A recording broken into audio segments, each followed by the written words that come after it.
what's going on, people? Welcome to the I guess the post Sunday night show that I had to change. Wasn't feeling well yesterday, so I decided to move it to today, which actually kind of works out in a small way because we had some requests a little bit ago to possibly do some lives during this hour because it's more accommodating for people in the UK or on the other side or different countries. I won't even just say UK, but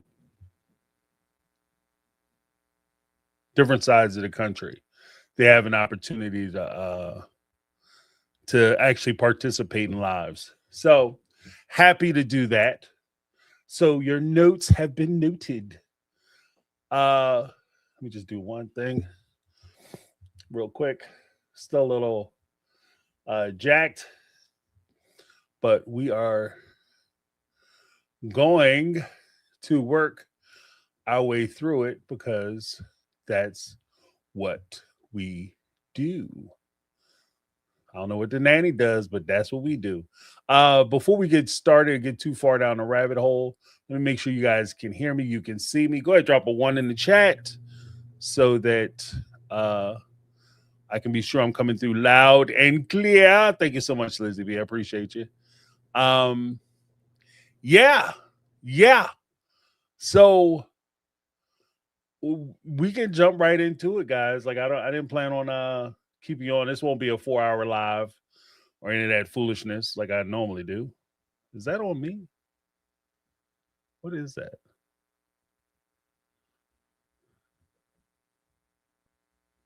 Huh. I got like a little stripe down there. I don't know what the hell that is. Okay. But let me do this and this. Yeah, we won't be doing a 20-hour live stream, mega stream, as it were. But okay, I see all the ones popping up. Thank you guys so much. Wendy said it's gonna be 5 hours. Yeah, I don't know what the hell's going on. But I will be changing, just so you guys know, I will be changing my my background will be changed because I'm finishing up some of the stuff that I was doing. So I could get my stuff on the walls, and I can hope that'll relieve a lot of the mystery foam around me or the glow and the haze and this, that, and other. So anywho, hey, Brian's Empress in the house. Wendy, what's going on? Alice in dystopia land. I look like the ghost of Christmas past. Let me see. Maybe I can adjust my camera. I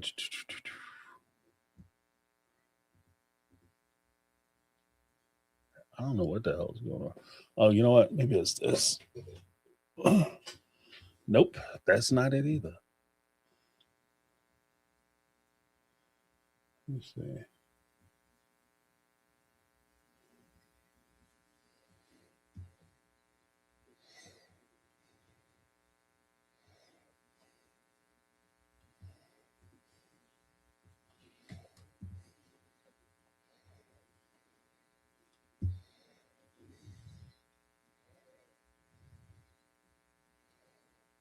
That's not helping. Yeah, we're gonna have to. And with the addition of my backdrop, I also have a newer-ish camera, so that should fix a lot of this. So I'm sorry for the. Guess it's the last bastion of like we just gonna get crazy with it. So we're here to talk about some sister wives. We're gonna cover a little bit of sister wives, and then, like I'd said before, I'm it's not that I'm not going to do sister wives or not cover sister wives, but I'm going to step into other areas that I think are interesting, or I don't want to say more worth my time, but like I don't know. I don't know. We'll get into it. But let's drop this bad boy. Let's get this show on the road. Yeah, we have some things that we have to talk about. Just to get it out of the way. Cuz a great example. We're talking about like season 21 right now is currently filming, according to McKelty and according to other news reports, depending on who you talk to. They've either they're either in the middle of filming or they've already wrapped filming and it's about to head into the post-production stage where they do the editing and the clipping and all that stuff. So it's very possible that they've already finished filming season 21. And that begs the question, what does that signal? What does that mean? Because, yeah, I mean, time to make the donuts, but what kind of donuts are they making? Are they going to be delicious? Are they going to be the donuts that make you cross the street like Krispy Kremes in their glory days? Or are they going to be the old nasty ass cardboard type donuts? We don't know, right? But I will say this.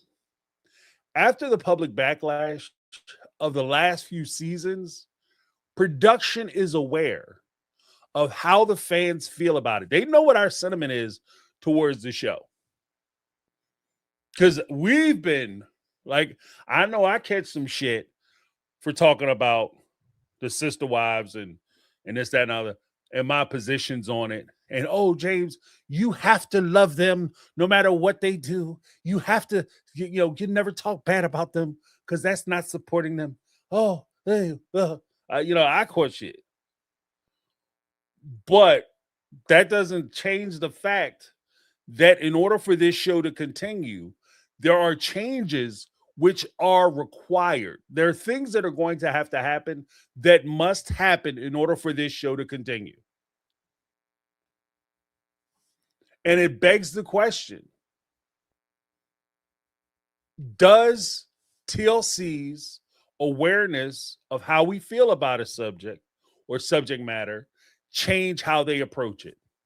To date, the answer is negative. Because how many times has somebody complained about how the tell-alls are done? How many times have people complained about the host of the tell-alls? How many times have people complained about the questions and how much gets revealed and how much gets ignored and how much gets covered up and how they're not really covering anything during the course of the season? And it's not even the fact that things stayed the same. They heard what you said. They didn't change shit. But actually, things got worse. So I think it's important not only for us, but it's detrimental for TLC if they don't pay attention to, but they must pay attention to the very reality of where we are, the real sense of where we are, in that reality TV doesn't exist to validate the viewers. I understand that. You guys, we may feel a certain kind of way. Many of us are calling for justice for the OG3. We want to see Robin and Cody get their due. But if Robin and Cody get their due, that's the end of the show. So they got to keep stringing you along. So if we're going to be honest, they'll never validate or give the audience truly what they want, right? But at the same time, reality shows exist to maintain engagement. From the production side, that's what they want to do. They want you to keep tuning into the show. They want you to keep watching. They want you to find out if Robin or Cody bought the new iPhone 1,069 or the PlayStation 65. They want you to feel like anxious about how much jewelry she's wearing or how they're decorating their house. They want you to tune in each week to see if Cody can top the bullshit that he said last week. And by us doing that, you have engagement not only from the fans watching the show, but you have engagement with the fans talking about the show on reality reaction channels like mine or Sarah's or Katie Joy or Pop Psych or whoever, Jenny from Senior Perspective, the ladies down at the Dumpster Raccoons, gotta call them back, B&D, my homegirls. You have that going on as well. So that's part of the engagement part of the show. And from what I've been seeing, what I've been noticing is I've been getting a lot more messages from viewers saying, "Yeah, James, this is my last season. Yeah, James, I just told Discovery Channel to eat a bag of Richards because I could use that money somewhere else. I have no interest in keep paying for this whatever it is they're doing." So that they are, in that respect, I can understand them saying we can't give you what you want because it'll terminate the show. But at the same time, you have to give us something or your show will be canceled for you. I mean, that's the first part. Let me just check some of the chatters.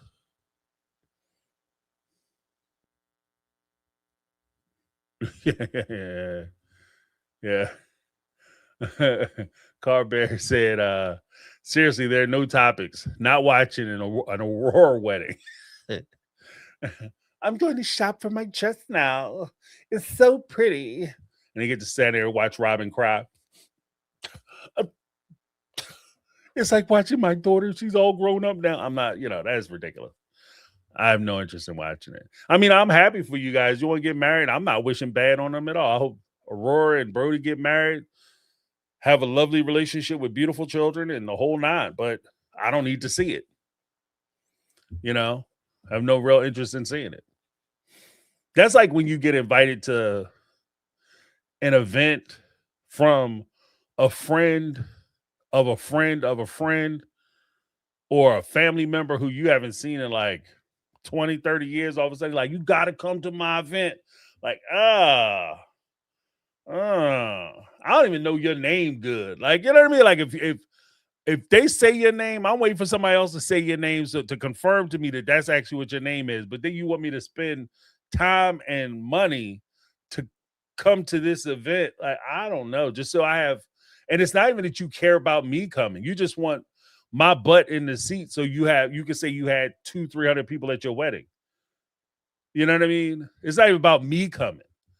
So that's how I feel about being invited or asked to watch Aurora's wedding. It's not for the fans. It's for the bragging part where they get to say, I had 1 million viewers watch me get married. So I think that's part of it.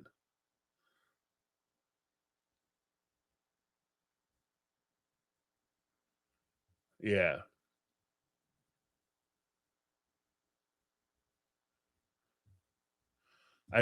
Yeah. But that's a good point. Like, I just don't really want to. I don't know. Not really interested in. Uh-oh. I saw part of this. Lori Rickerson said, I'm not wasting my time. I saw Mary live with Mel and Corey, and good for them. But my opinion is the family made a pact to make a certain amount of money. They they bore the heck out of me. Yeah. Well, because again, I think Mel did a good job in having a conversation with Mary. But there was a long time that I used to say, and I couldn't, for the life of me, I couldn't understand why TLC never did this. Because I've always taken a position that reality shows benefit as YouTube or social media people react to those shows. Hold on one second.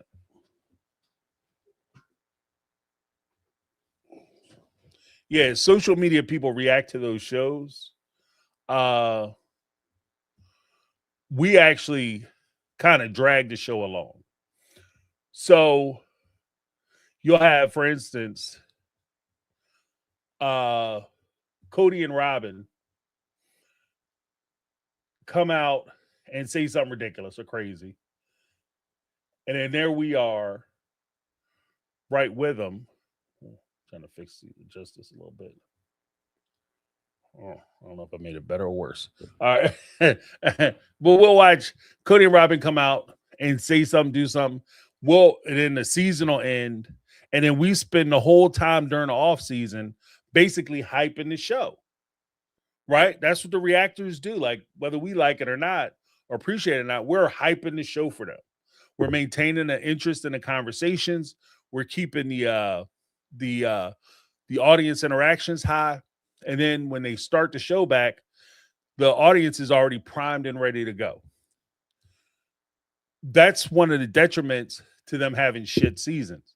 If they had stronger seasons, and I think some of my YouTube compatriots might have taken this the wrong way. When I said that they didn't have shit that they talked about all season, but the YouTubers would have to come out and pretend like it was like, oh yeah, it was very informative. It was very interesting.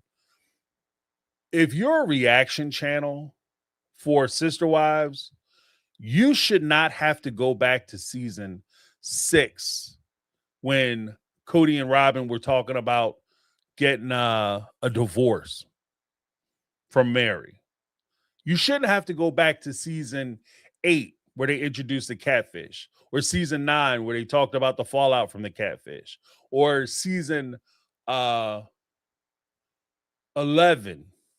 You know what I mean? Like, you shouldn't have to go back that far in order to make content for the show.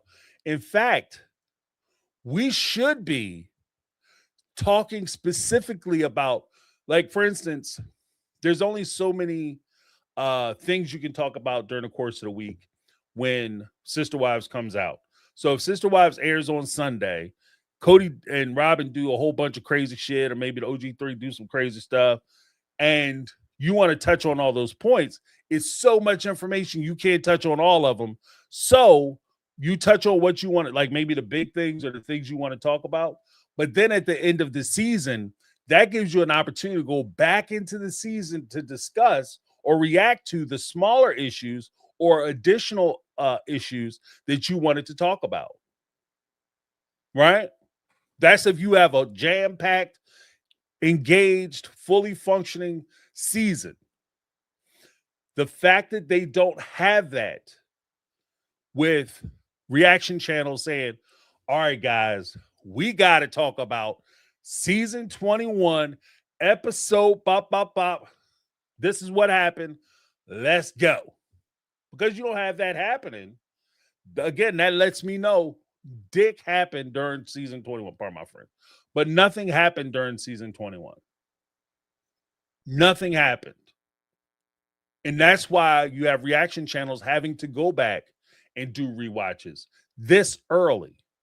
Like, this is like a rewatch shouldn't even occur until maybe midsummer, late summer, after you went through all the other material.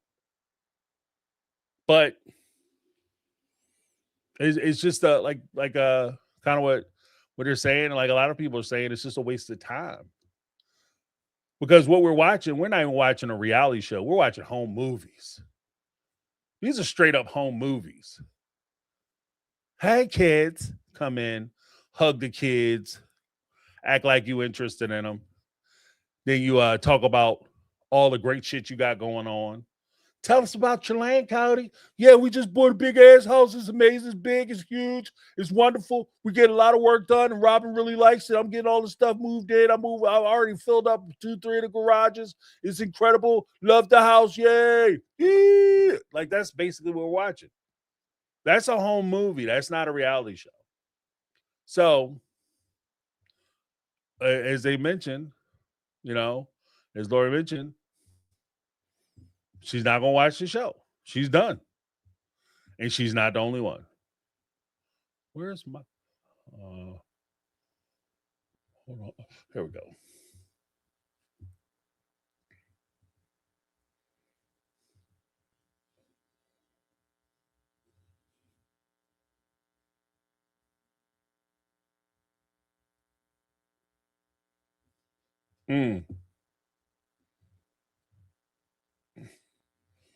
Mama squirrels. Cody says, smell my mats. Yeah, there's a trust issues, Care Bear. You guys don't trust me, bro. Even though I've been lying to you since day one. When I say these relationships were amazing. And I would definitely do this again. Then we got kind of like even spanning out the thought that I processed that I had. Like we kind of get into the whole thing of what have the fans been asking for? You know, what have the fans actually been asking for?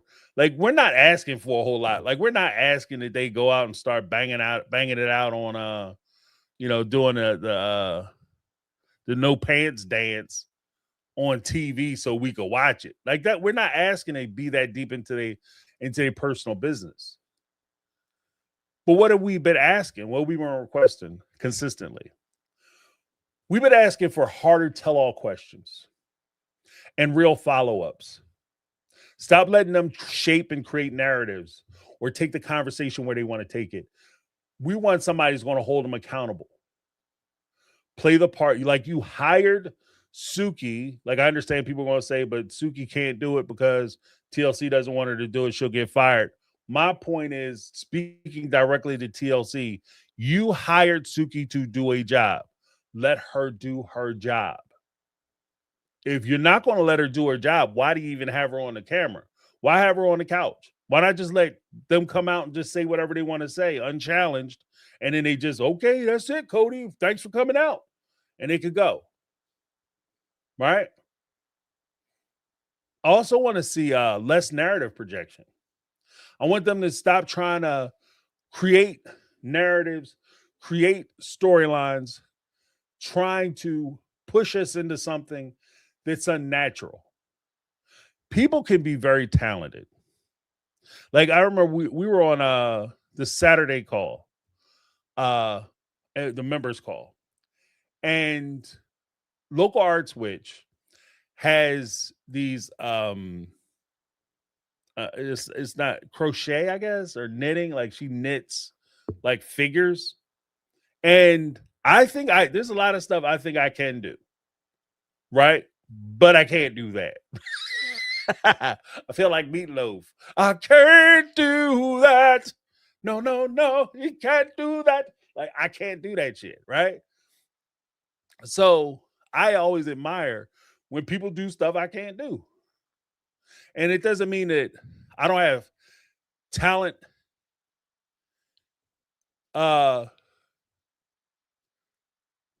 talent in other ways, but hold on. It's not saying that I don't have talent in other ways. It's just saying that I can't do this particular thing. Right? And for the sister wife people,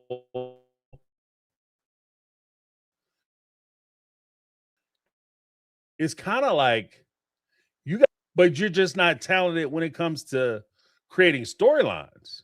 Oh, that looks terrible. Yeah, it's that time. I got to get my camera back up. I got to get my new camera working. This camera's terrible. All right, we're just going to roll with it.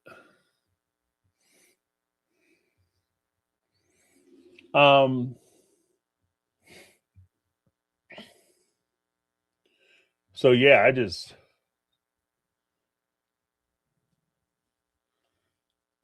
I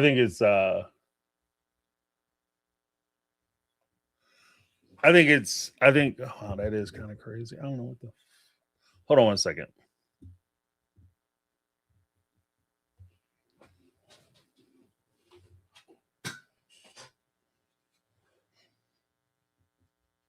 That's worse.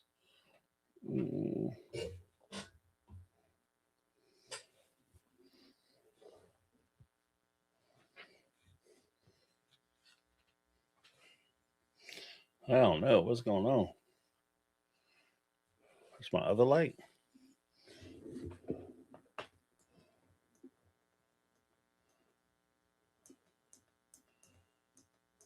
All right. Hopefully that fixed it. Nope. All right. We're just gonna make this quick and dirty. Yeah, that's not sunlight. I don't know what the hell that's. I don't know why it's like that. But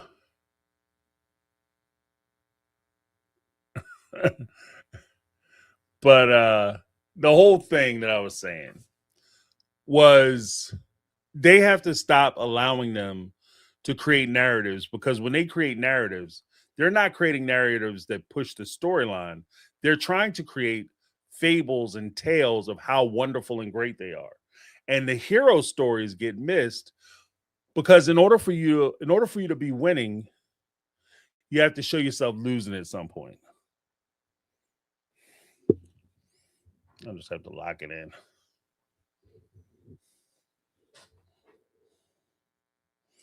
Yeah, you just got to lock it in at some point. I don't know what's wrong. Back here, yeah. All right. But that's the first part. We need more financial transparency. Mary got up and she complained that we connect the wrong dots and we jump to the wrong conclusions. That's because you guys aren't being transparent with your finances. You aren't being transparent with your stories. So you hide behind the fact that because we don't know enough, our criticism falls on deaf ears. So you intentionally don't tell us. This is my opinion. I think they intentionally try to leave us out of things so that way, oh, that looks better. I don't know what just happened, but that way, it sounds like, because we don't know every little tiny detail, when we do make assertions, then all of a sudden it's, well, you don't know what you're talking about because that's not what happened, bro. Like, so I think that's a problem. Oh, maybe that's what it was. Okay, well, hold on. I think I figured it out, y'all. Yeah, that's too much. Okay. So, like I said, we also need, like, in addition to a harder tell all, less narrative, more financial transparency, we also need clearer timelines.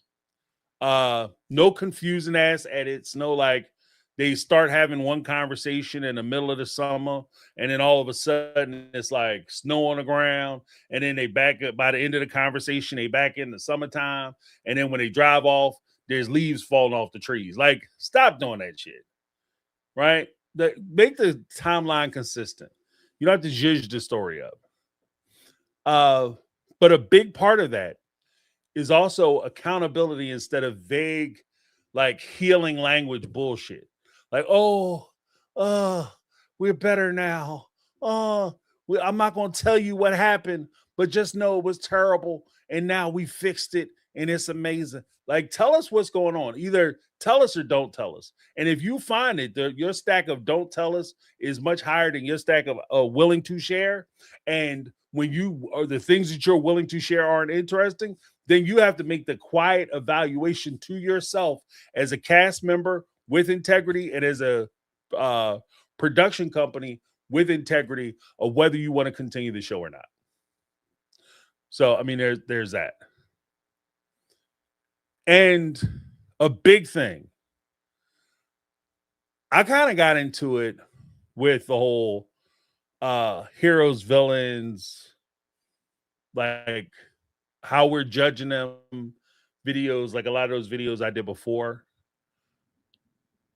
But here's my thing. What we need is less selective editing that shields and protects certain cast members. Do let the truth speak for itself. Stop pushing this person and protecting another person. Let the truth speak for itself. If somebody does something wrong, everybody's going to make mistakes. That's one of my personal favorites too, when people say that shit. Oh, I made a mistake. I'm human. I'm a human and I made mistakes. Everybody's human. Everybody makes mistakes. It's expected. What I don't expect is for you to hide behind the fact that you could possibly make a mistake. I expect you to take accountability and responsibility for the things that you did wrong. And so, therefore, if you did something wrong, take accountability for it. In Janelle's case, I've explained ad nauseum how the backdoor deal, she could have initiated the backdoor deal without necessarily trying to screw Mary over. But even in that description, even in my most generous description of that event, where I'm saying Janelle's not responsible, that's not what Janelle was trying to do. She wasn't going after Mary, she wasn't trying to hurt her. At some point after the fact, and especially if you get a little distance between the time you did it to now, you have to recognize the underlying damage that it would cause if you presented this idea to this particular person. Most normal people, like if somebody came to me and I had a property and I was similarly yoked as Mary, Janelle, Cody, and Robin, and I'm in Cody's position, and somebody came, James, you can sell that shit out from underneath them. First of all, no, we can't. Because one, I'm not going to go behind somebody's back because I have this little thing called integrity, and I like to be able to look at myself in the morning. Two, we can't because they will sue the crap out of us. I'm not going to sell the land out from underneath them only to turn around and write them a check for all of it. Right? So it depends on who you're talking to. I'm not saying she didn't have a right to vent. I'm not saying she didn't have a right to be upset, but you got to be careful who you vent to. There's certain people you like, even at work. There's certain people you go to and you be like, yeah, that boss, they get on my damn nerves. A coworker, Joe, yeah, I'm ready to go upside his head. This dude, man, he got me fired up. And you sitting there talking trash. But the person you talking to, if you're talking to the wrong one, may be getting you implicated in the commission of a crime because oh yeah, you plan on doing it. That's what I was going to do this afternoon. And they go do it. And then they sit up there and talk about, I was talking about it with James earlier. He's involved. Because people like that, when they get caught, they don't go to jail by themselves. You know what I mean? You have to be careful who you talking to. But at the same time, like I said on this channel, as far as my opinion is concerned, I say something, you guys disagree with it. I've had people disagree with me. The only person, and I'll even share this with you guys, the only person I've ever actively blocked from my channel was somebody who came in with a criticism and we were talking, going back and forth. They got into it with my mods, people who helped me out. And then they said some rather distasteful things, including racial epithets, not only about my mods, but about me. And after you do that, if you go after the people who are helping me out, ain't doing nothing but helping me out, then bump that. You done. And that's the only person I've actively banned from the channel. If you disagree with me, you can disagree with me all day. All day. I do not care. I do not care. So when it comes to things like that, if on this channel, if I can get criticized, if people can disagree with me, then I don't feel like I should have to protect anybody else. Christine, Mary, Janelle, Cody, Robin, they made $1 million last year each doing this show. They don't need my protection. They full-grown ass adults who are making decisions, and I respect their choices. And for me to not criticize them, I'm going to be honest with you. I'm going to spin it for you. Let me spin it for you real quick. For me not to criticize them and give them the honest take or my honest position or opinion is actually disrespectful. I'm dishonoring their choice. They chose to be on TV. They chose to present their ideas. Who am I to turn around and say that your ideas and the things that you present are worthy of my discussions? for me to evaluate it.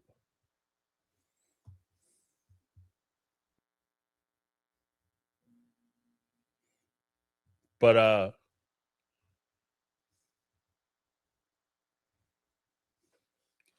let's see. Let me ask you guys.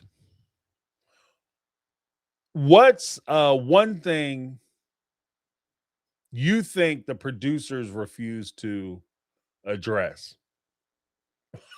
Is there anything that the producers are like, no, we're not talking about that. Not on this show, not today. Like clearly, Robin and Cody, they don't want to talk about anything to make them look bad or how they ripped off money or how they took advantage of the OG3 financially. They don't want to have that conversation. Mary doesn't want to talk about the catfish, but she gets pushed into it. And the whole time she's resisting. Janelle doesn't even really want to talk about the finances. So, but I think that like, if you want to do a reality show, that's part of what makes reality shows, is that you sign up for full transparency. And I don't expect, because people I've had that conversation before. Well, James, like they deserve to have some of their privacy. No, they don't.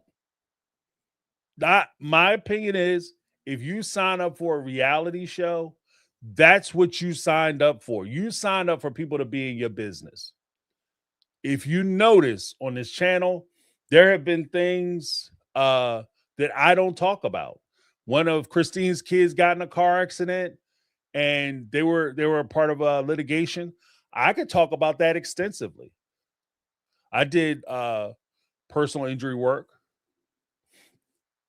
I could talk about that extensively. I'm not going to, because that person chose not to be on the show or share it on the show. So I don't talk about it.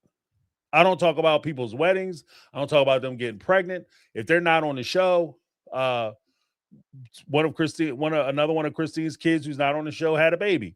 I don't talk about that.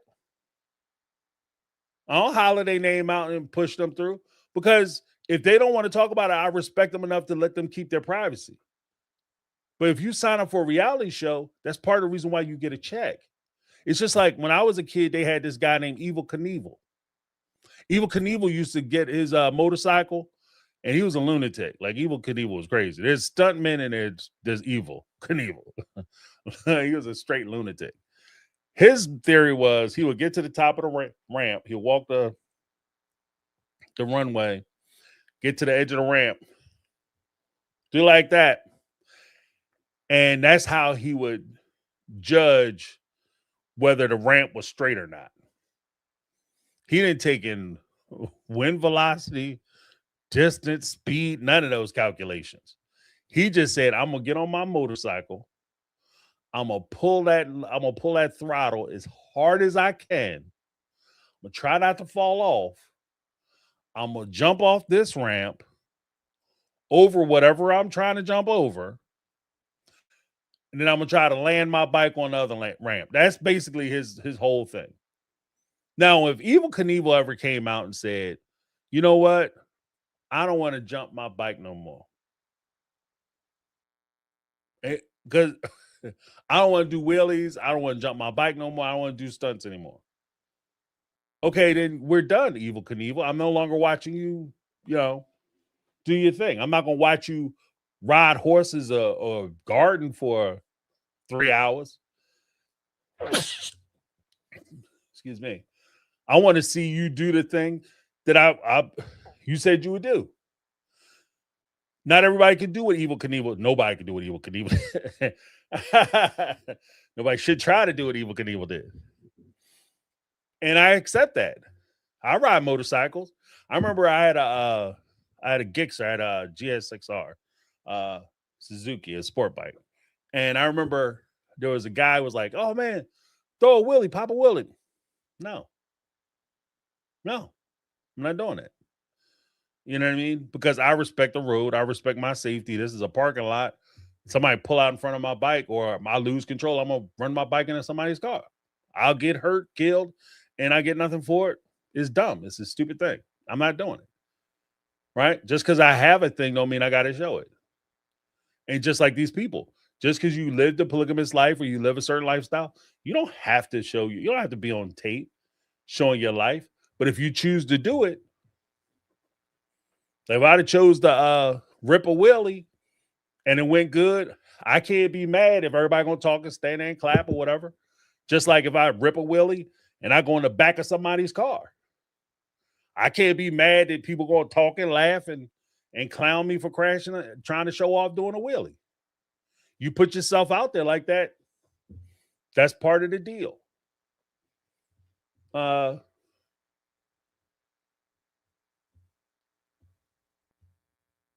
just saying.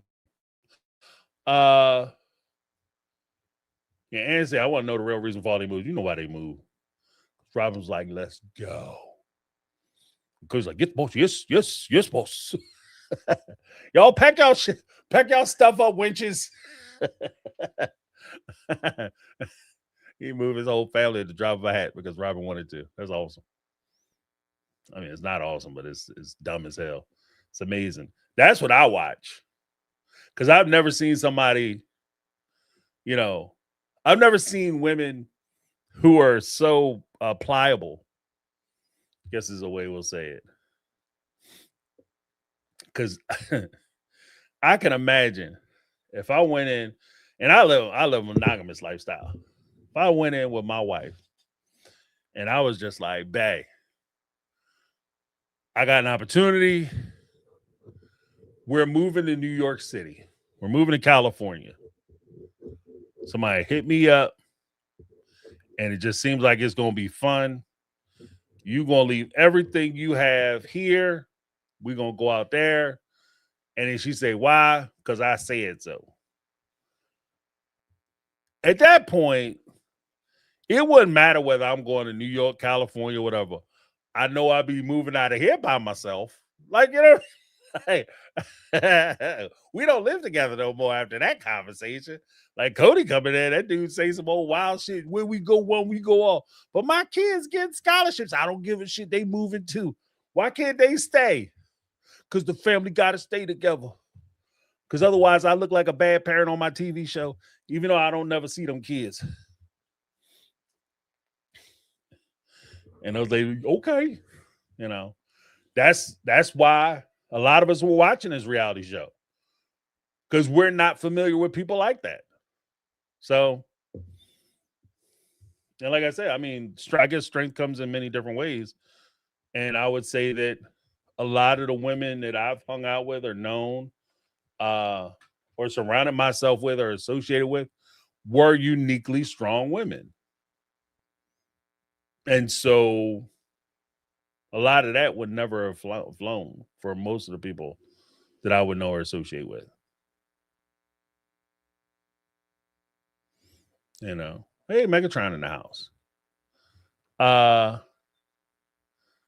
T Seals.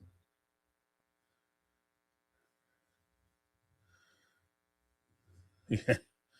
And I said Christine paid for part of the Coyote Pass, so she gave Cody Coyote Pass so she could take Truly.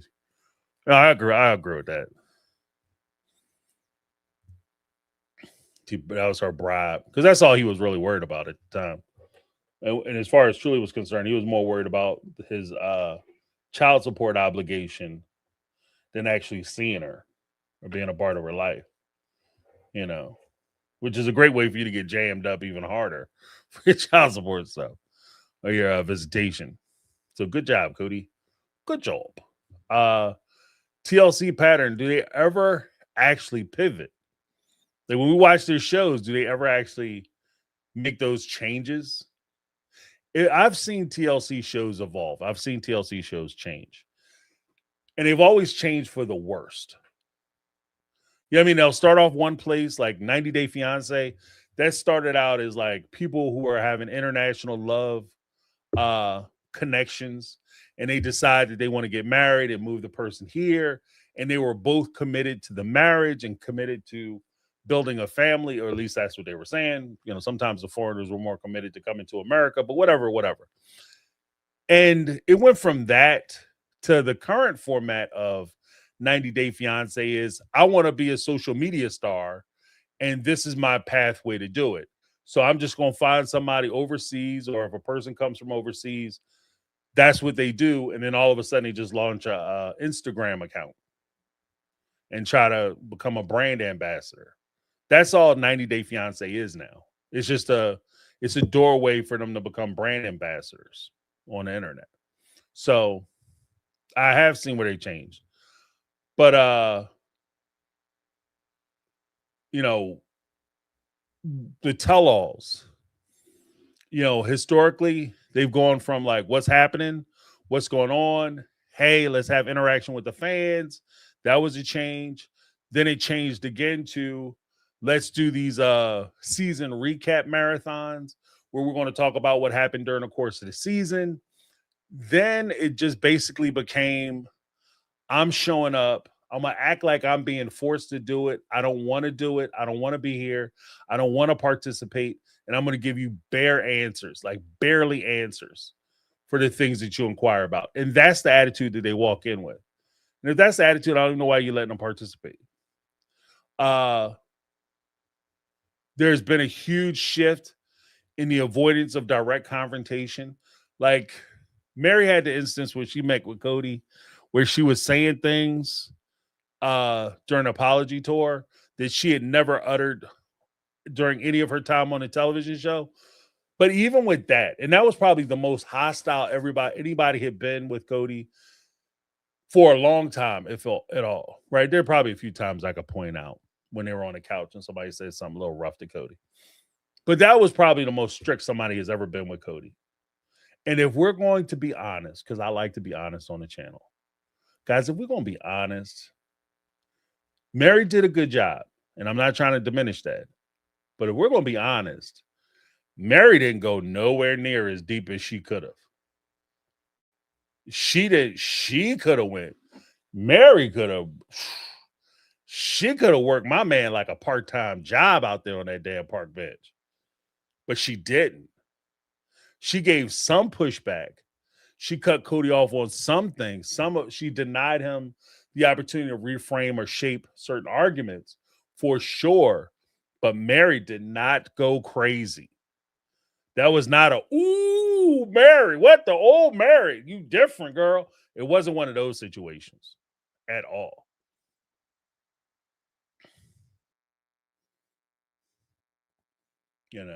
So I just, I want to keep it all the way a buck. I don't want to be that guy. Like, because I'm not saying that she did a bad job. I'm not saying she did a bad job. I'm just saying it. Mary could have went buck wild on his ass, but she didn't. And all of them kind of hold their tongue. So you always have that avoidance of a direct confrontation. In fact, the only time that they really confronted each other, like even when Mary was on the couch with Jen, it was more in response to what Cody was saying. Like, ironically, if Cody and Robin take the position that they don't want no more shit talking on the show, then they should stop doing it. Because none of them are walking up just dropping bombs on either Robin or Cody. Everything is in response to something that they said.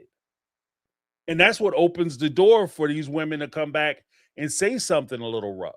But even then, they're not coming back saying like, Mary, it was golden and for Mary to be like, look, y'all want to bring up the catfish stuff? Fine. I'm going to be humiliated, embarrassed? Fine. But if we're going to talk about the catfish stuff, let's talk about it.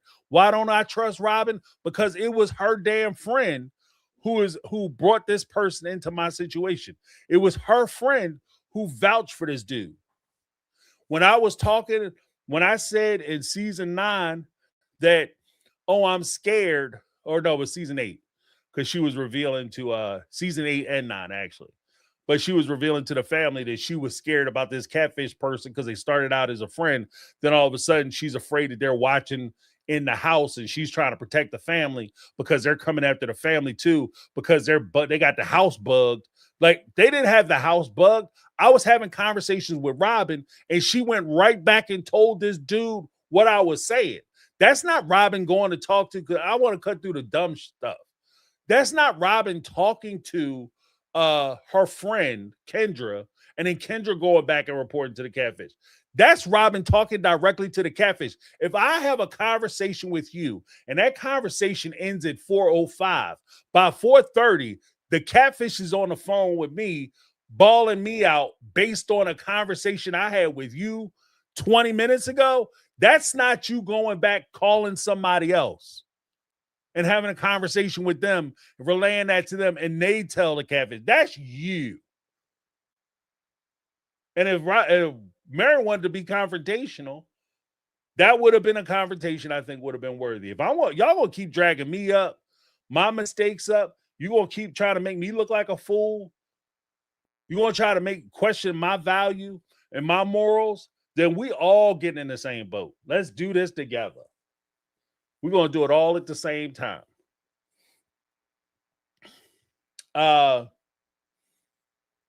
Like the one of the things that I noticed with TLC is that they have a delayed airing, like where they're kind of structuring and pushing out, like reshaping and stretching out content to maximize their ad revenue dollars and episodes. Like the conversation Cody had with Christine, that could have been one episode. You know, the apology tour technically could have been one big episode. It didn't have to stretch 3 episodes because they had other dumb stuff going on in between. Right? But one of my pet peeves is they'll do the commercials like the previews. And when they come out with the previews, they'll lead you to believe that there is one confrontation. Oh, this is going to be good because homeboy done lost his dang on mind saying that. And it's going to be nuts when he come out and say it. But then when you listen to the whole statement in full context, it's nowhere near the way they presented it during the previews. Like, I think that's one of the things that they do. And again, a favorite thing that they do on the show when they realize that they have a popular character or a character that's disliked, or they're trying to create that controversy. They frame certain characters or cast members as misunderstood versus holding them accountable for the stuff that they're doing. So they do the wrong thing too, but then again, this is crazy in 90 Day Fiance. You have people brutalizing and physically assaulting other cast members, and they allow the assailant, to come on the show during the tell-all or even during couch interviews and reframe what happened, or they just ignore it altogether. They don't even talk about it. So to me, that's crazy. So even when production does change, if we're going to be honest with ourselves, TLC's producers aren't going to change anything they've done because it's the right thing to do or because it's what the fans want. TLC will only change the way they go about stuff as their numbers start dropping off. You start hitting them pockets and affecting their money, that's when we'll start seeing a lot of the change that we've been asking for and we've been looking for. You know, and all that, like just even talking about production, that all begs the question, are fans actually the target audience anymore? You know, are they producing these shows, creating and cultivating these shows with the long-term viewer in mind? Or is or Sister Wives basically just turned into a vanity project? You know, it's certainly not for casual watchers because I don't think they get a whole lot of new people who've never heard of or watched Sister Wives before. It's like, what's this? I've heard great things. Let me check this out. Like, I don't think that audience is there, you know? And ultimately, I think it comes down to They're not producing a show for long-term viewers. They're producing a type of show that they're taking us for granted. In addition to the ones that they're not taking for granted, they're hoping that they can capture those folks through hate watch. So people just hate the show so much, they hate Robin so much or Cody so much that they'll watch the show and just absorb that content. At the end of the day, ratings don't care whether you love the show or hate the show. It just matters that you watch the show. So I think that's kind of what the metrics game they're playing.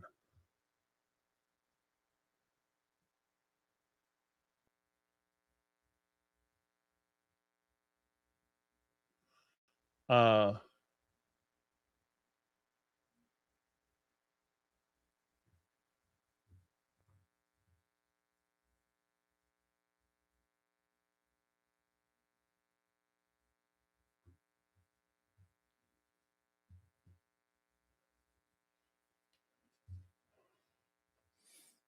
let's see. Oh, the next thing I wanted to talk about, the illusion of listening. Uh Reality TV often acknowledges backlash, right? Who the fans didn't like that shit, right? And so they'll make slight adjustments or changes. Uh and ultimately, and this is a very crass way to say it, but ultimately it's like any other relationship that involves mistreatment or abuse. Um there'll be promises of change, a supposed recognition of wrongdoing, and then ultimately, before too long, they just go back to doing whatever it was that they were doing before. Nothing has changed. Nothing is different. And I think that's what we're going to see with TLC. Even if they change it in season 21, if they get a season 22, because everybody's excited and like, whoa, they really knocked that one out the park. By season 22, we'll be shooting home movies again. You know, I just think that's kind of where we are.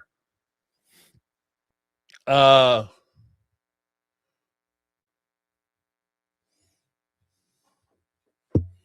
and yeah, I guess there's some things they could do. They could like tweak editing, they could reshuffle focus.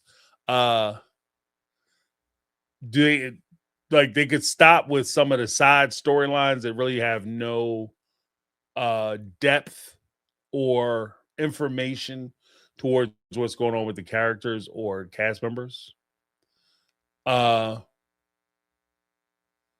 and because like even with the side quests, the side missions, a lot of times it's not evolution of the character, development of the character.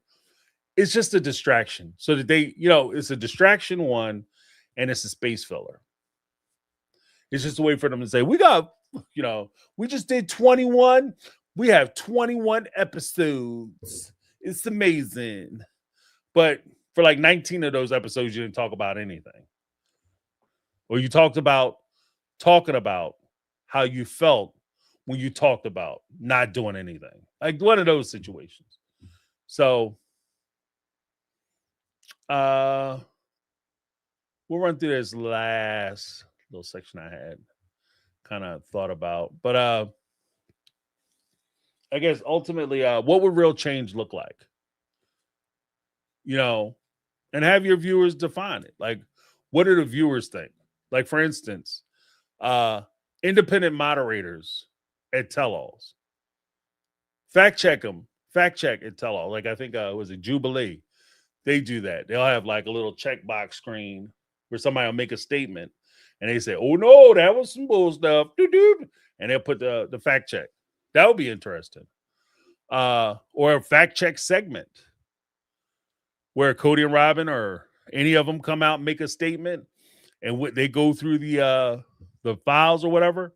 They just clip it real quick and put that out and air that. You can even do that in post during the tell-alls. I would like to do it in a way where you could show them and get their response. Like, that was a lie. Like, did Maury Povich. That was a lie. And that creates like on-screen receipts or real-time receipts for the participants. timeline graphics, like show, for those of us who maybe don't pay attention as good, or visual learners, as they like to say. Put a graph up. Shows like, put on. I did that in one of my videos where I was talking about like the Coyote Pass, because I wanted to be very clear about how much money they were potentially going to rip Mary off for. With Cody and Robin walking away with like, I think it was like almost 500, half a million to themselves. Janelle was going to get a little over 100 million, or 100 million, 100,000. Janelle wish. She was gonna get like a little over 100,000, I think like 160 or something like that. And then Mary was gonna get $54,000. So yeah, I'll put that shit on the screen. You got to see this so that you know that I'm not, like I just did, that I'm not misspeaking. When I say that they were going to walk away with $500,000, Cody and Robin, Janelle was going to walk away with like a little over 100, I think maybe close to 2, and Mary was going to get screwed at $54,000. What? No mistakes. So I think that would help. Like put graphics up, use graphics. Clearly a financial breakdown, how their money works, right?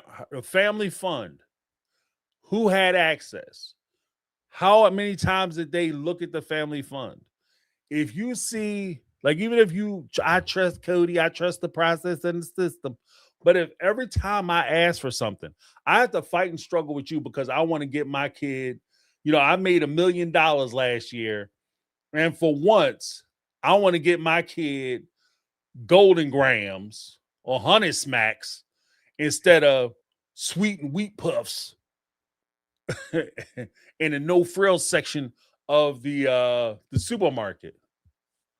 I want to get my kids some name brand cereal for one time, and you give me a hard time about that while you're pulling up in a brand new car, Lexus, brand new Lexus or a Mercedes Benz convertible AMG, and your wrist is blinging like crazy. I can't even look in the car, because if I catch one of them, that damn watch catch the sun right, put my damn eyes out. And you telling me we don't have money for me to get cereal for my kids, then you need to start looking. And the question that I would have is, how come you guys weren't looking? Well, Janelle had access. How come you ain't pulled Janelle's ass up? Janelle, we need to talk.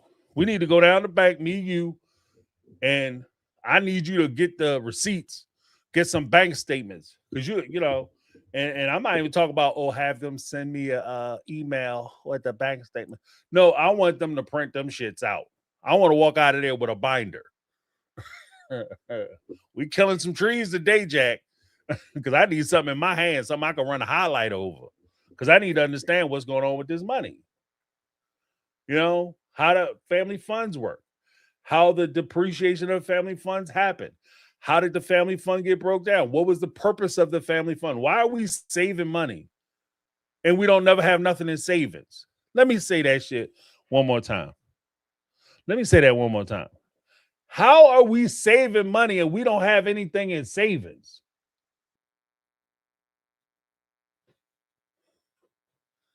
Explain. That's the part that I would need explanation with. I made $1 million last year. After taxes and everything else that I had to pay, that's closer to, $1 million. They're probably going to take about half that shit if you don't have no real good deductions. But even still, you made $500,000 last year, cash money in the bank, and you telling me that I gotta get Fruitios and I can't get Fruit Loops? I can get sugared or sweetened corn flakes, but I can't get Frosty Flakes. And I'm not even asking for it. Like, it's not like they go in there and say, "Yo, I want to buy a beachfront. I want to buy a beachfront house, or I want to buy a G wagon." They was talking about like basic shit. I would like to feed my kids Kentucky Fried Chicken tonight, or we ain't got no money in for that. What? How are we saving if we don't have nothing in savings? Because I could blow my own money. I don't need a group of people to help me blow money. Blowing money is easy. I don't know about y'all. Shit. I mean, online shopping carts stay full. Like, you know what I mean? Well, I'm just smart enough to pick the stuff I need or stuff I really want. That's crazy. So the financial breakdowns, we got to have if Cody and Robin and the OG3 don't want to address the questions, here's a thought: have the producers or somebody who represents TLC come out and address those questions to their best knowledge. Why would you do that, James? That's not direct sourcing, because that challenges the cast members. If you're saying it, they get asked a question, I don't want to answer that. Okay, fine. Tom, come on out here. Suki, go ahead, drop the answer that we prepared. That's wrong. That's wrong. Well, we're giving you a platform and a chance to change the answer. Tell us what the right answer is. Challenge. Right? One of the challenges that they have after season 17, 16 when Christine started putting Cody's stuff out, but season 17 when she left, that was the height of drama for Sister Wives. And my question to you guys, would you still watch it if it became less dramatic, but far more transparent? Would you still watch the show if it became less dramatic, but more transparent? Because I think that's the struggle that TLC is even having. Here's the thing. If they became more transparent, the actions, reactions, and the things that they do would be a lot more genuine and be of higher quality. They can keep the drama going, but a lot of the drama that they come up with is just stuff that's not even realistic. You know? So it lessens the reality of the drama. You know, Bernie Mac had a joke. He said, sometimes bros go crazy and they, have a tough day at work. They be like, man, they gonna keep this, I'm gonna blow this mother up. And, he's just talking loud. He's just saying stuff. But the reality of it is that if you step back and you say, okay, well, where he gonna get dynamite from and who gonna sell it to him? Right? He gonna walk out there and blow his nose. That's the only thing he gonna blow up. Like, he ain't blowing up nothing. Right? It's not realistic. And I think that when I watch some of the Sister Wives stuff, a lot of their struggles and the source of their drama is stuff that's just not realistic. And because it's not realistic, it's not dramatic because it could never happen.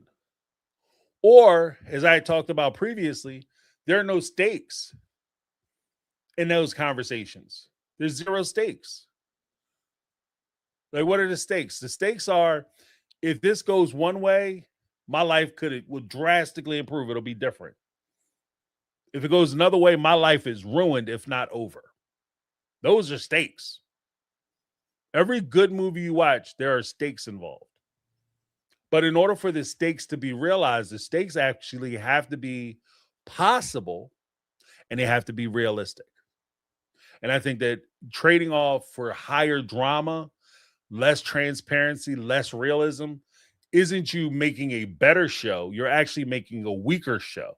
You're actually making a show that's forgettable because the cast members are forgettable. The storylines are forgettable. The drama is forgettable because the drama isn't real. It's not a real thing. Like, they're talking about, like, they keep pushing this idea. An example of this. They keep pushing this idea that they're going to have a family reunion and they're going to bring the cast back together. They're going to get the band back together. And it's going to be so exciting. Oh, it's so amazing. How come nobody gives a shit about that? The reason why nobody cares about that genuinely is because at the end of the day, it's not realistic. We know the only reason why they would ever consider being in the same place at the same time is because they're getting paid to do it. Let me say that one more again. The only way it would make sense for them to all be in the same place at the same time is if they were getting paid to do it. Simple as that. Um, and that kind of goes back to something I've been asking like this whole time, and I'll wrap it on this, and then we'll get to the super chats and your comments. But the bigger question, and this is something, like I said, is very important for you to understand this, especially if you're about to enter into a project or you're doing a project. Say you were auditioning for Sister Wives. You have to know what it is you're auditioning for. As a viewer, you have to know what it is you're watching. And that simply comes in a form of Sister Wives, when it first came out, show about polygamy, the struggles of a family, trying to find acceptance for this socially, social union, which can lead to them being ostracized from the larger community. That's what the show was about. That and bringing in the struggles of more established wives with their husband bringing in a younger wife. That's what the show is about. Season 21. None of the wives are with the husband except for Robin. They're not a polygamous family anymore. So all the boxes that were checked before no longer exist. So the question is, starting anew, what is this show about? James, it's about surviving polygamy. Maybe. Okay. If I take that into account and I say, yeah, it's probably about surviving polygamy. What happens next? Here's my next question. Because we're watching a visual medium, the TV is a visual medium, movies are visual medium. You see it, not hear them talk about it. When was the last time you saw their struggles in leaving a polygamous marriage? According to them, if you listen to them, especially through the self-production and the self-storyline, they are winning. There is no struggle. Could you imagine watching a movie? It's a movie about bullying. Like, remember I said, define it in a very short sentence. The project is about a kid who's getting bullied at school. First day, the credits roll. Playing the music. That's porn. No, that's an adult movie. But like I don't know. Whatever they play. And the kid's riding his bicycle to school. Right? He pull right up into the little area, lock his bike up. And the bully kid sees the new kid. And be like, oh man, he about to say something, son. And the bully kid says, hey, sucker, are you new? Little kid look back and be like, yeah, obviously. First day. Have a good one. He goes into the school. Nothing happens. Terrible. They down in the cafeteria. The new kid's walking by the bully kid with his tray. Bully kid go to trip him. Then the kid sidesteps the trip. He skips over his leg. Everybody laughs at the bully because he looks stupid for trying to trip the new kid. Then because the bully is so upset, he jump up out of his chair and he shoves the new kid with all his strength. And he's like 2 times bigger than the new kid.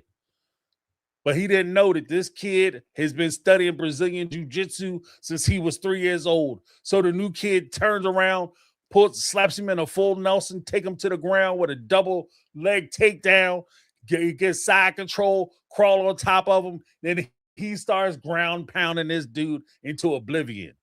Right? You might as well roll the credits. You might as well roll. This is the worst movie ever. That's the worst movie ever. He didn't struggle. He didn't suffer. He didn't certainly wasn't made to feel uncomfortable. And technically, he wasn't bullied. If anything, you might be able to argue that the new kid is the damn bully. He took advantage of Big Joe. Everybody know Joe is slow. Come on now, right? These women walked away from these relationships and they're not struggling at all. They're not talking about loneliness at all. They just said that basically, I had a shit relationship. I'm out of it now. Christine went on to get married to the man of her dreams, her soulmate, which she found a husband faster than a lot of women who have been single for years looking for a mate. Christine seemed like she just jumped out of one relationship right into the next one.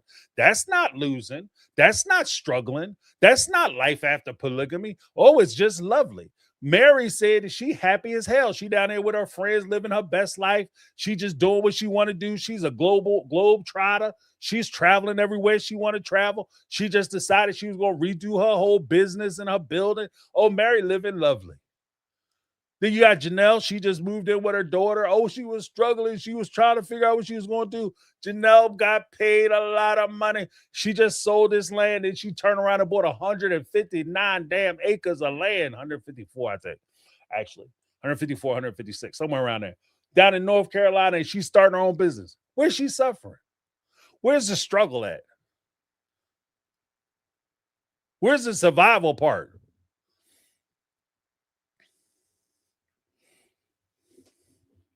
It sounds like and I don't mean to be too prickly when I say this, but it sounds like your big mistake was polygamy. Because if you tear that back, it looks like your lives drastically improved the second you stop trying to do polygamy. Is it? Am I wrong? As my girl Negla would say, am I wrong? Your lives got better. The second you stop doing the dumb shit, all of a sudden your whole shit changed. Your whole life changed. That would be the story. But you guys aren't coming out as anti-polygamist.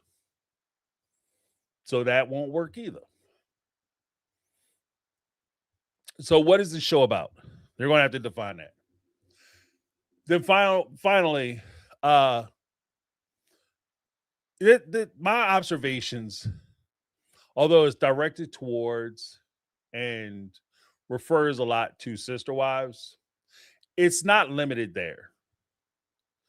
It goes across the board to all TLC shows and other reality shows where it asks the question, like, how much actual power do viewers have?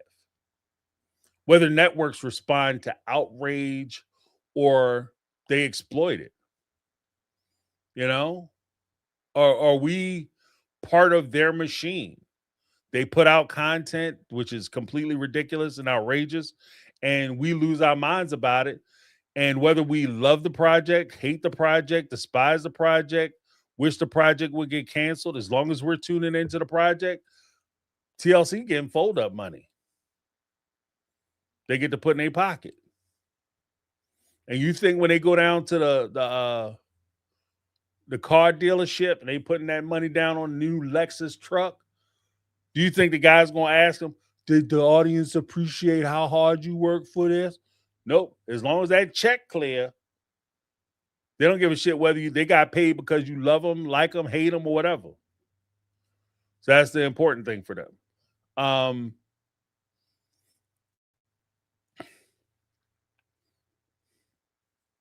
And again, I'm not calling anybody out because I'm part of the group. I'm part of it. I guess I'm part of the problem too. But and a lot of a lot of the fans, including I'm in there too. We accidentally or unintentionally reward, in some cases, bad behavior. As much as like part of the reason why I had even when I started out my channel covering 90 Day Fiance, part of the reason why I couldn't cover 90 Day Fiance anymore is because I noticed the more I criticize a particular group of people or type of person who were physically abusive to their spouses, the more I criticized them, the bigger it seemed like they got. And because it wasn't just me doing it, it was across the board, content creator. And we made stars of these people.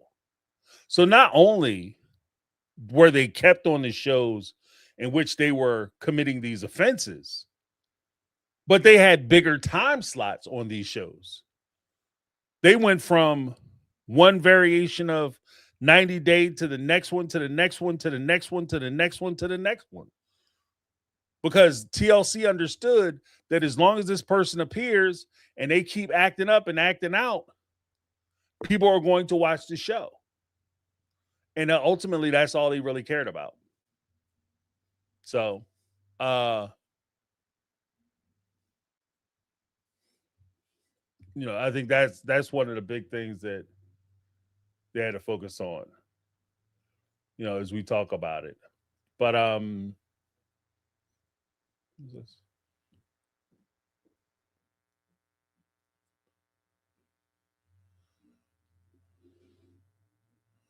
because ultimately, I guess it all boils down to one big thing. If their ratings go up while they're doing all this dumb shit, why would they ever change it? That's why that's why I spent so much time. I think people thought I was you just hating on Sister Wives, James, saying all these negative things about them and the cast and everything. No, I want them to tell more comprehensive stories. I want them to improve. So I'm gonna say my piece and hopefully inspire others to say their opinions, or maybe pull coattails to alert people this is what's going on. And through that, hopefully, maybe we can get a change. But again, I don't know if a change will actually occur until they actually start losing money. While I go through the super chats and stuff, I had a question in some of the comments. I have a poll question here we go. We'll put out.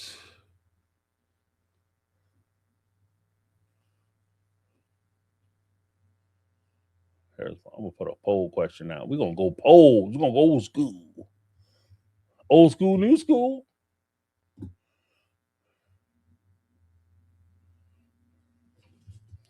I'll put down predictions. Let's see. Season 21. For you optimists, will be a real shift. If there are changes, next response will be, if there are changes, there will simply be cosmetic. They're gonna stick to the old faithful.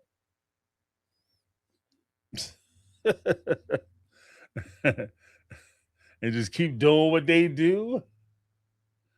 What else? Be even more manipulative. Do you think they can top what they've already been doing? Start that poll. All right. Let's take a look. So we'll go through the super chats and I'll try to get into the comments a little bit.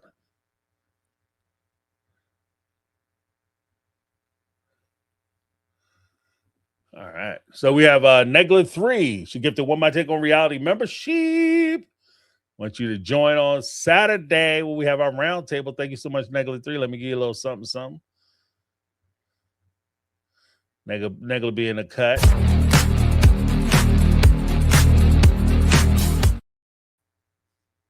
Then we have Darlene Hall also gifted One My Take on Reality membership. Thank you so much. Appreciate you, Darlene. I'll give you a little something.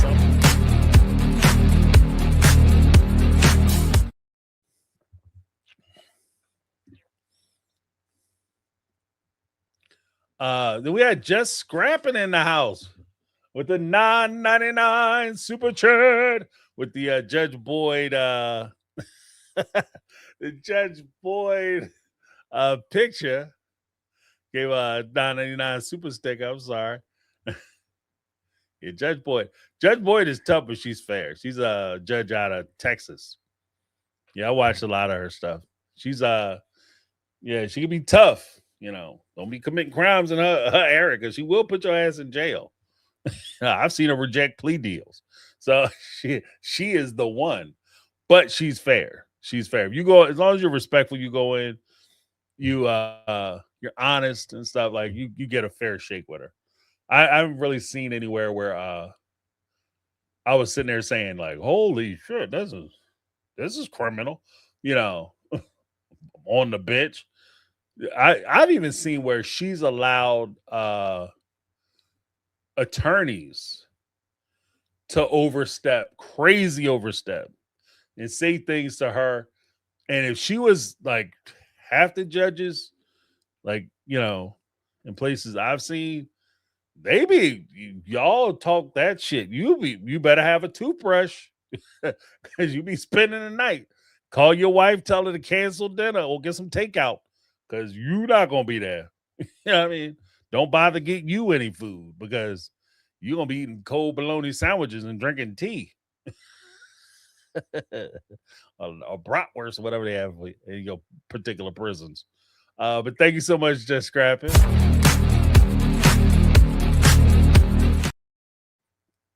Then we have Neglet 3 with the $2 super chat. You need to worthy up, James. Yeah, right. Yeah, right. I just won't tell nobody my problems, that's all, and pretend like everything's okay. Worthy up is AKA you need to become Instagram famous. Because on social media, that's the place of no problems. So everybody is on social media with I'm gonna start photoshopping myself into pictures with jets. YouTube channel about to take off, y'all. Don't hate. I'm gonna spend the week in Dubai with the princess. Ironically, you never see a picture of me with the princess. Or even getting off the plane in Dubai. Like, who gets off a plane at a place you've never been?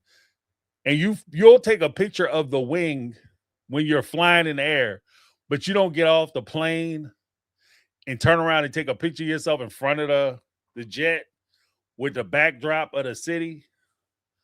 You know what I mean? Yeah. Yeah. The Instagram famous. Be like Mary. My life is great. It's wonderful. I only do what I want to do because it's amazing. Worthy up.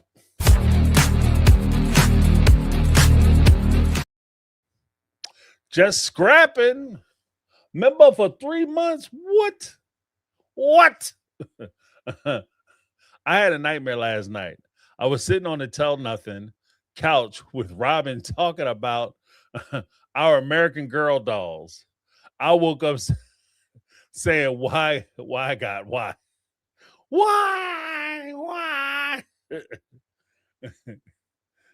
I don't know, Just scrapping. You might not want to be on the couch, get stunned on by Robin. Because she got them tailor-made dresses. So you'd be like, yeah, I have the third spring collection of the American Dolls Gone Wild. And Robin will be like, oh, that's funny because I have the accessories, including the guy who used to the guy who used to film them, and he's standing there holding a bottle of whiskey, talking with a T-shirt that says "Making bad decisions are decisions." Where'd you get that from, Robin? I had my girl make me this. It's nothing. It only costs $40,000 family money. But thank you, Just Scrapping. Then we had Just Scrapping again with the $4.99 super chat. James, your video has you faded and see through like a ghost and way too pale. It's like background eraser is doing too much. Yeah. I was having problems. No secrets there. Yeah, I was trying to adjust it the whole time. Probably got me looking a little orange now. I don't even know. But we have some changes on the way. Hopefully you guys like it. Hopefully you like it. Should be fun. Should be fun. See, putting them super dollars to good use. Miss Miss Nalreka. Miss Nalreka with the $1.99 super chat. Nalreka. Super sticker. I'm sorry. That $1.99 super sticker. Appreciate you. Get a little something, something.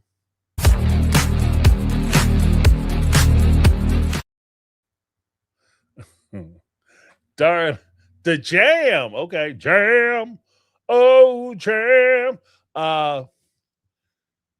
Did it ever occur to any of them that the threats they supposedly receive are from the AUB, exposing the dark side of polygamy, versus they scold the fans? I think that's fair. And you know what, the jam, I would even take it a step further. If somebody were to threaten me, threaten my family, right? Threaten my kids, I would take that deadly serious, first and foremost. But what I would not do is group a bunch of people and say, use guys, right? That's a Philly thing. Use guys, right? I would never look at that and say, like, oh, the damn fans going too far. They threatening my family. Y'all need to get a grip. Like, it's not the fans. It's these individuals. Oh, the fans get it wrong. No, maybe some people take it too far. I've seen where through some of the clickbait channels on Sister Wives where they'll say things that I know aren't true.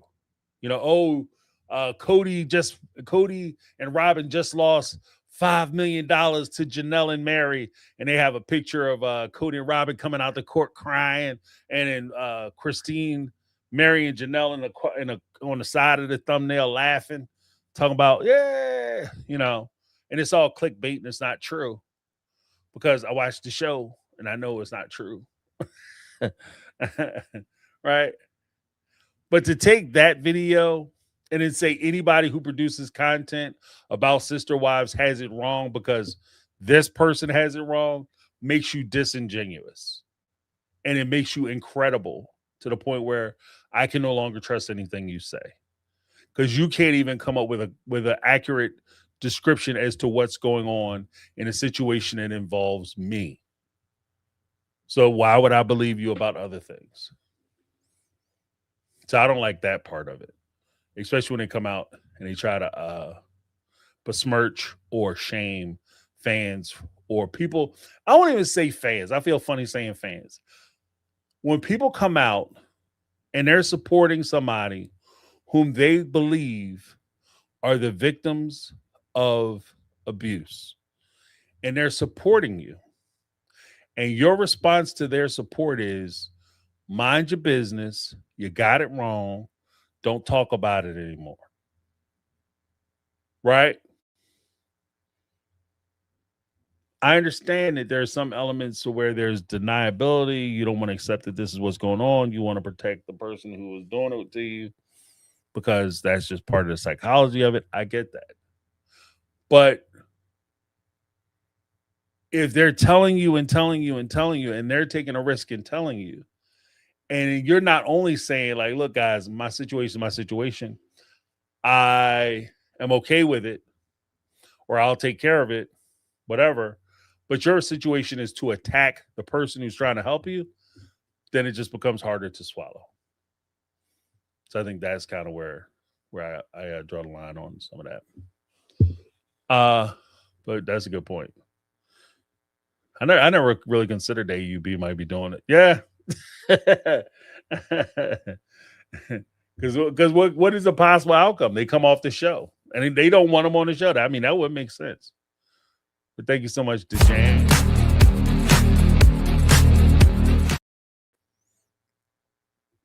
Then we have Megatron with the $10 super it. All right. The Brown family blaming fans for no longer buying their lies is diabolical work at play. I call BS on these alleged threats. Your lies caught up to you. Eat it with a smile, Brown family. We see what's up. Again, criticism or observation, especially honest observation, is not bullying. You're not being bullied. If you do something wrong and people say, hey, you did this wrong, or I didn't appreciate when you did that, that's not you being bullied or picked on. That's not me being unsafe or whatever, however else you term it. That's me citing the fact that you did something that was unacceptable or it hurt people or whatever the case may be. You're human. You make mistakes. That whole thing people always say, especially this family. I'm human. I make mistakes. Okay, fine. You're human. You made a mistake. But be an adult and acknowledge the mistake you made, apologize for it, and let's move on. But you trying to tell us, especially, I'm hollering name, Mary, when she comes out and she took the position that you people don't know what you talk about, mind your damn business, don't worry about it. Why are you worried about my stuff? And then she comes out and announces, I'm going to do a tell-all book. Who do you think is buying the tell-all book? Because you just said that he's a good man, good father. He's a wonderful person.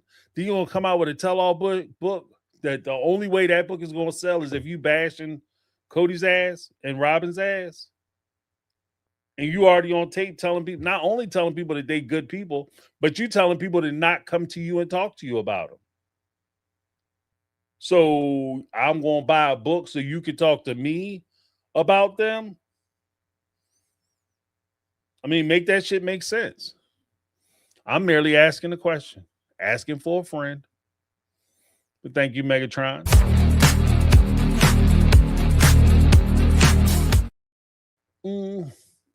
Megatron with the $2 super chat.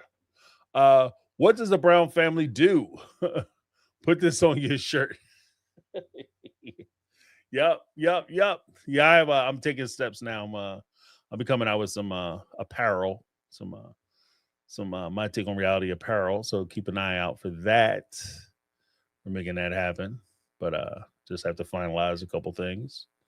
But yeah, that might actually go on the shirt. What does the Brown family do? What is Sister Wives about anymore? A bunch of just people who don't get along. And that's not enough to hold a show.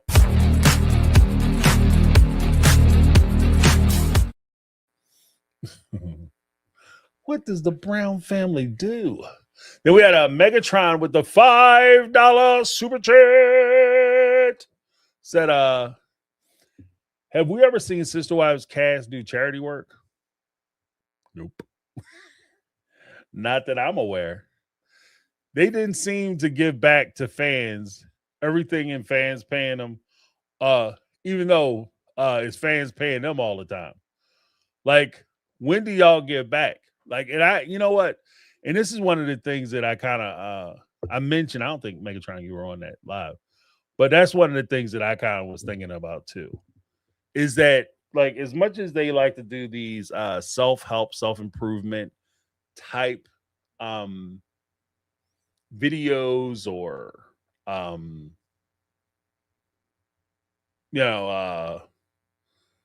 programs, as much as they want to put those together, you would think that they would have a body of work where they could look at it and say, these are videos or interviews or blogs or whatever that I wrote, which are actively trying to support and help people to improve themselves using whatever principles you cite. Right? The thing is going crazy. But I don't see it. I don't see that body of work. I don't see that effort. I only see like and this is where it gets grifty, because it seems like the only time you guys are willing to help somebody is when they got to pay you to help them. And that's not you doing it for the love of the game. Like, I'm not even saying that you got to do shit for free. I get it. Like, you know what I mean? There's cost to it. You're denying one thing in order to do another thing. And so you might want to make that thing worthwhile. And maybe you want to make that your business so that you can stop doing everything else and focus on this business. I get that. But I don't see to Megatron's point, I don't see the commitment to the people that you're supposedly trying to help as much as I see a commitment to the business of helping people. And even though it sounds like it's the same thing, I think that it's distinctly different. I think there's a distinct difference between that. But let me give Megatron a little something, a little something.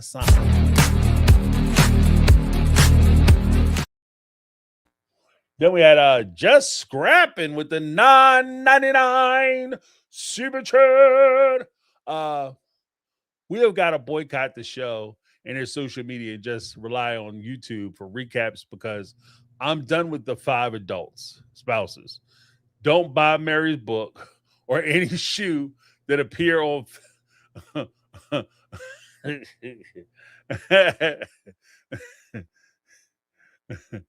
it appears on these appear on F these people, or any shows that these people appear on F these people, and TLC. Yeah, it's one thing. Like I said, I can accept the fact that they're doing it for money. 100%. I mean, I think that, especially doing a reality show, you better be getting paid a lot, because as much damage as it's going to do, you need that money. You need that square.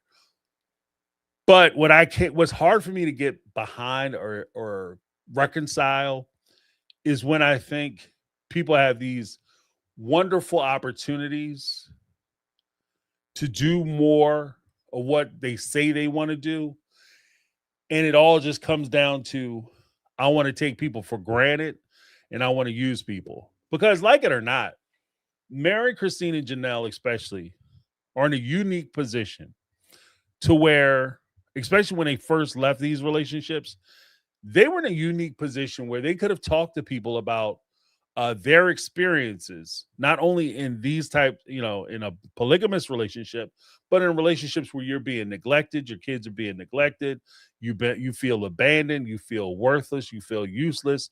There's psychological abuse. There's, maybe not physical abuse. I don't know. But there's a lot of things going on.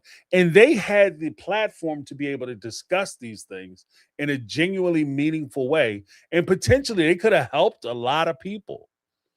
But it always just kind of seemed like the help was limited to, are you willing to buy a ticket to my workshop this week, or my special appearance, or my book?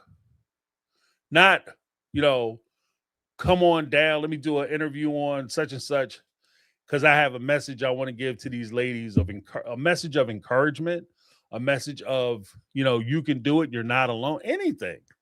I'm just saying. But that was a tremendous opportunity that they have that I think they kind of let slide. And again, you could have made money doing it. I'm not saying you got to do it all for free, but it just doesn't seem like you're passionate about it. If somebody has to pay you to do every aspect of your job, then you don't love that job. You don't. You know what I mean? There's nothing about that job you love. You love the paycheck, which tells me that if you had an opportunity to help 1 million people, but you were going to make $10, you would rather make $100. So you can help 1 million people. You do this event, you can help 1 million people, but they can only pay you $100. You would rather do the event for 100 people where you can make $1 million.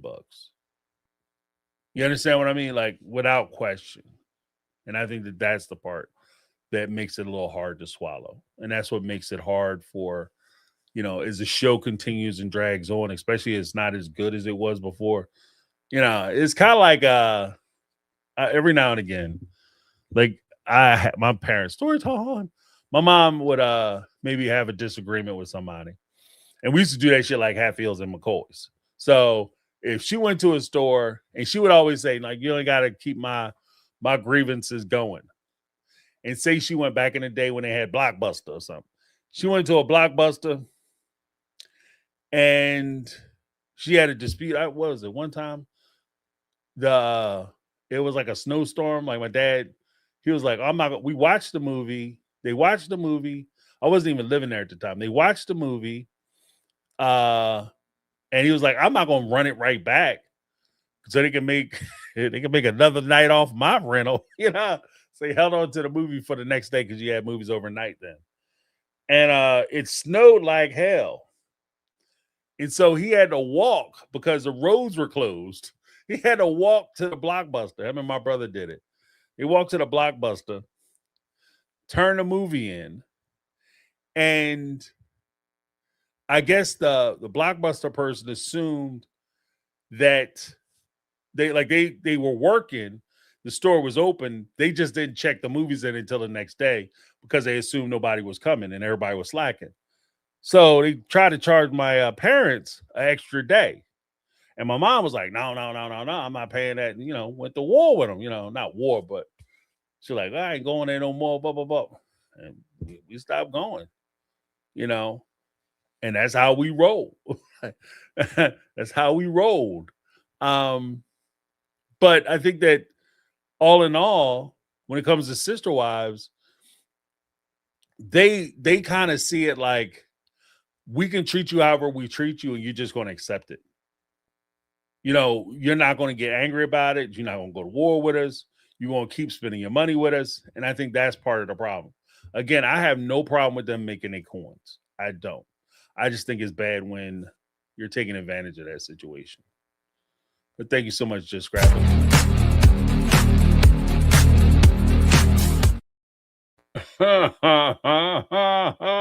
Terry Crow. Oh, no. Guess it's because everybody's related. Damn. Damn, Sam. Then we had Terry Crump. How long before they are canceled? They're not gonna cancel the show until the show it'll crash and burn before it cancels. Mostly because they don't have anything to replace it. They don't have anything to replace it. So until they get something they can replace it with, they'll keep that show running forever. Oh, wait, hold on. Reload something.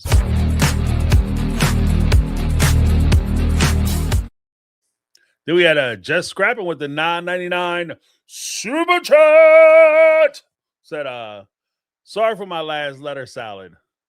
My style is hard to type with, as it skips letters and have had a bad viral eye infection going on for months. Oh, wow. So vision, mine is crap. ATM, love you. My take on reality, fam. Oh, yeah, that's terrible. Well, eye infection, that's horrible. But yeah, no worries. Because my phone, boy, I don't know. Sometimes I'll be looking at my phone and be like, these people probably think I am silly. Like, because this makes no sense. Like, you'll correct the word, but the word you corrected to makes no sense in the context of the sentence. Like, what? Leave my words alone. I'd rather misspell a word than you guys trying to fix it and like, oh, you didn't mean from, you meant serendipity. Like, what? Hey, what? Got me looking nuts. But no worries. Thank you so much, Just Scrapping. Appreciate you.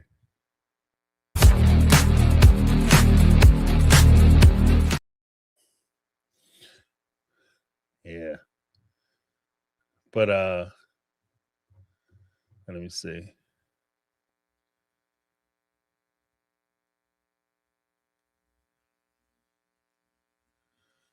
Oh, is this? Has anyone seen the speculation that Davis kids want to be on the show?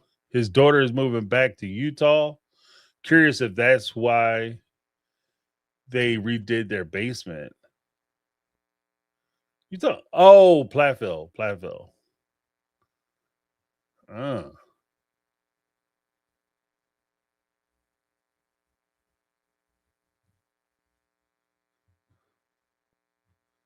let me just see. Yeah, oh, snap. Sorry about that. I'm about to, let's check the poll real quick.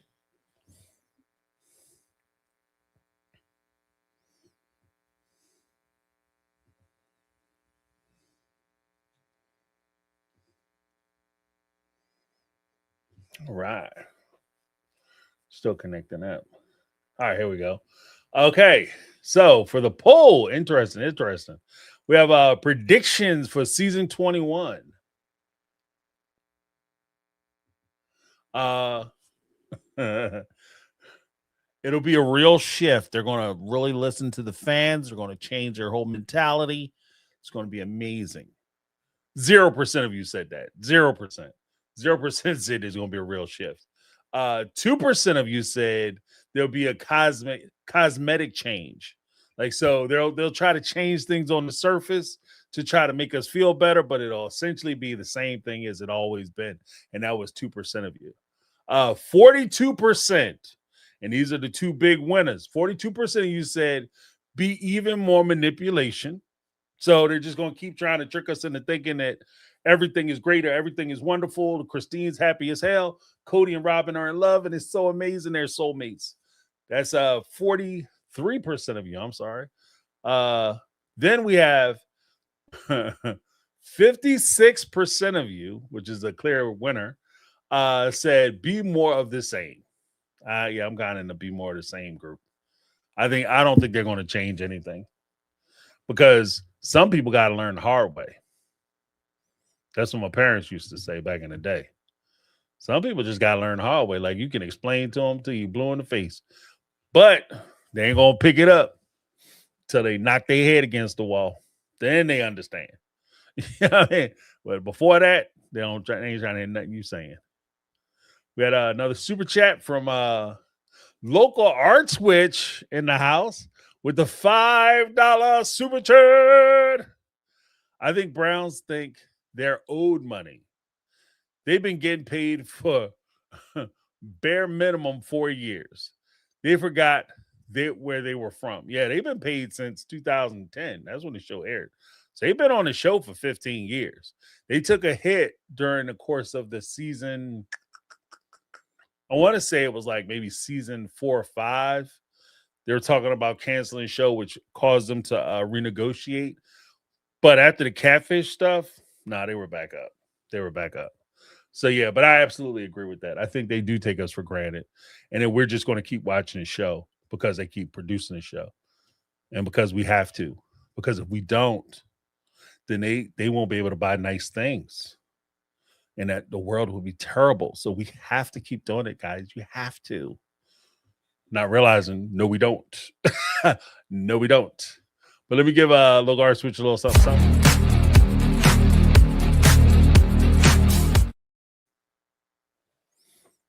Yeah, I just, that's kind of where I'm at. As promised, I said I would not go for 5 hours on this live. Promised you guys. Gave you my word. So I'm going to try to end it at 2, closer to 2. TLC said, I'll be 6 feet under before Mary writes a book. It's coming 2 weeks. Don't worry about it. That book is coming 2 weeks. That book ain't never coming out. And I do think that it's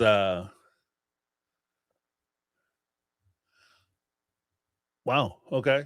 I do think it's interesting that it's everybody, it seems like everybody involved is now rushing out to try to do interviews or write books.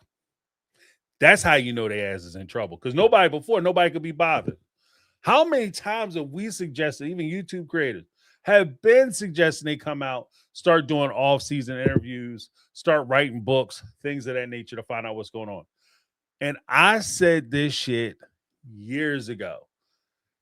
They better get on, especially like Mary, Christine, Janelle. You have these stories of how you were mistreated. You better start telling those stories while people are paying attention and people care. The unfortunate part about it is a lot of people get used to your story. They get used to the idea of your abuse, and they just you defended it for so long. Then all of a sudden, because it's not advantageous for you to defend it, and it is extremely advantageous for you to get money if you come out with documents and support saying that this is what happened and it's so terrible. You have that for sure, but there'll come a time when a lot of people will be like, you know what? You told me one thing. Now you're trying to tell me something else. I don't know what's true. I'm done. I'm done. You know? And you find out the hard way that you were always right. Because Mary, I've heard her say it. Cody, for sure. I got them on tape saying it. I think Christine and Janelle, I know Janelle has said it. Christine and Mary, I'm not 100% certain about, but they've all taken their turn saying, at least the three I mentioned for sure, Mary, Cody, and Janelle. I think Robin did it too. Where I can go back and pull the tape. Here's the thing. I don't know you. And not only do I not know you, I don't owe you. I don't owe you a damn thing. Janelle's lesson with the backdoor deal and how the fandom started becoming a little more strict with her should give everybody pause. Everybody on the show should take pause. Not because the fans turned on them, but how quickly they turned on them. You know why that was possible? Because they recognize they don't know you. That's what it is. That's why. We have an idealized version of who you are. And when you contradict that idealized version, not only will people come at you for contradicting it, but there will be increased or more intense levels of dislike or disdain because not only were you lying, but you tricked me. And nobody likes to feel tricked.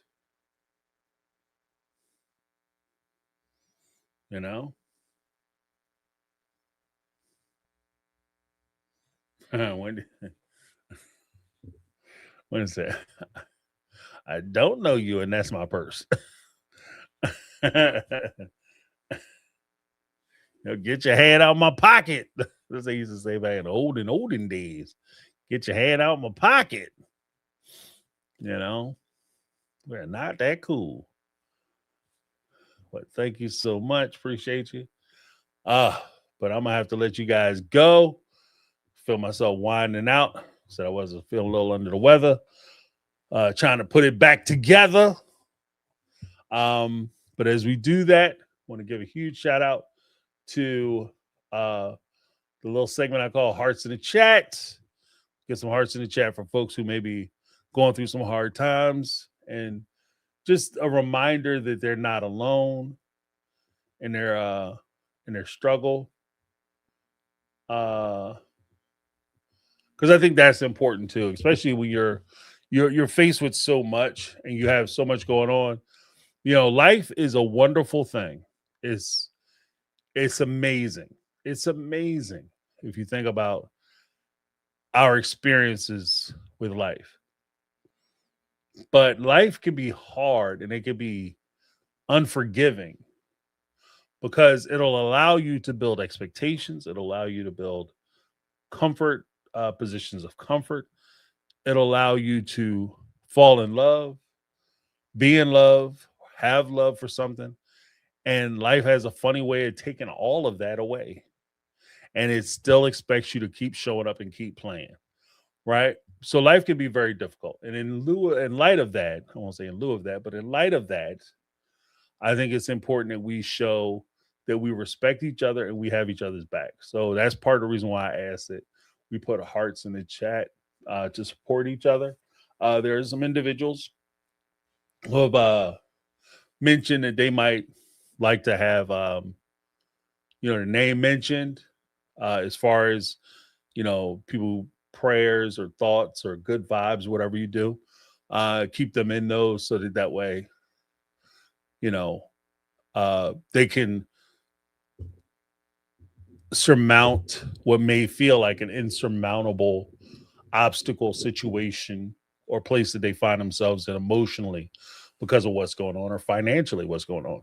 All right.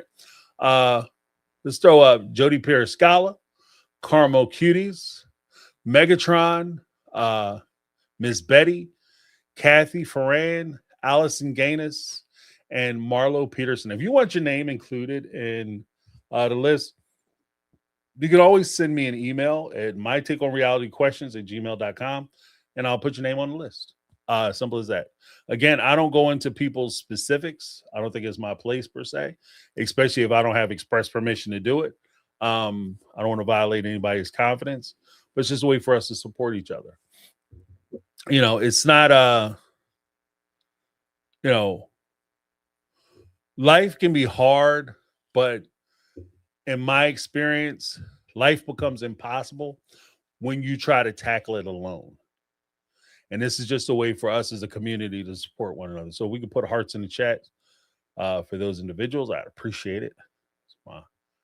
My hearts in the chat as well. Pow, pow, pow, pow, pow, pow. Awesome.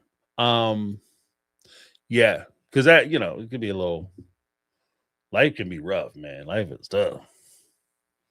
You be in a situation like, I got it all figured out. Just as soon as you say that, it's like you challenging life. Life be like, oh, okay. Oh, you think you got it figured out? Okay, let me change this up. Let me change that up. Make this way more difficult. And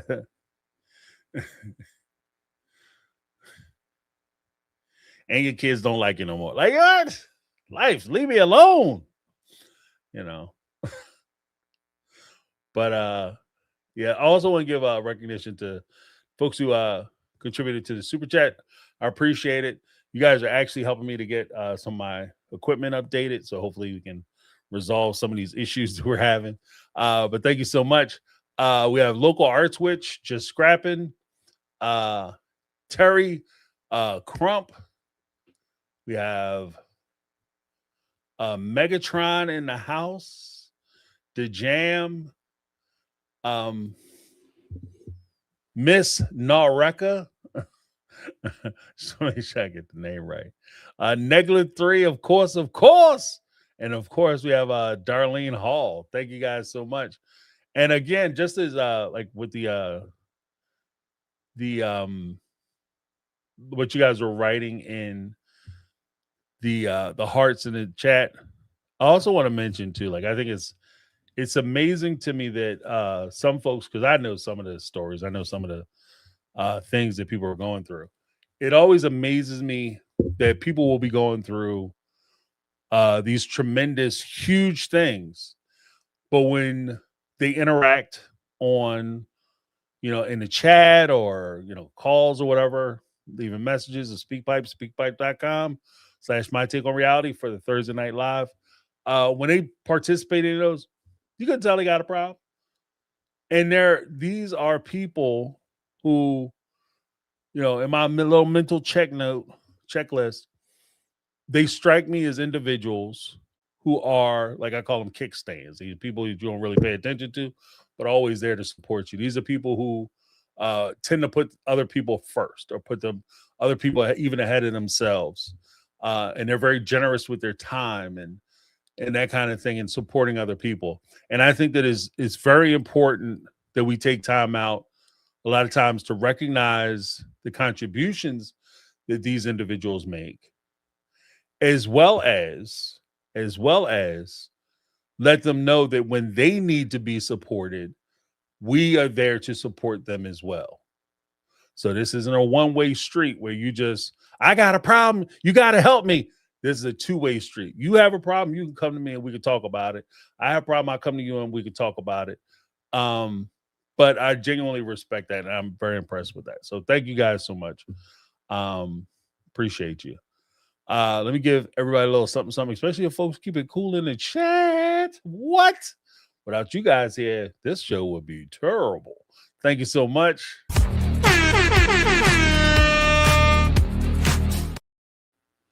Yeah, but I appreciate you guys. And again, like I will do shows like these.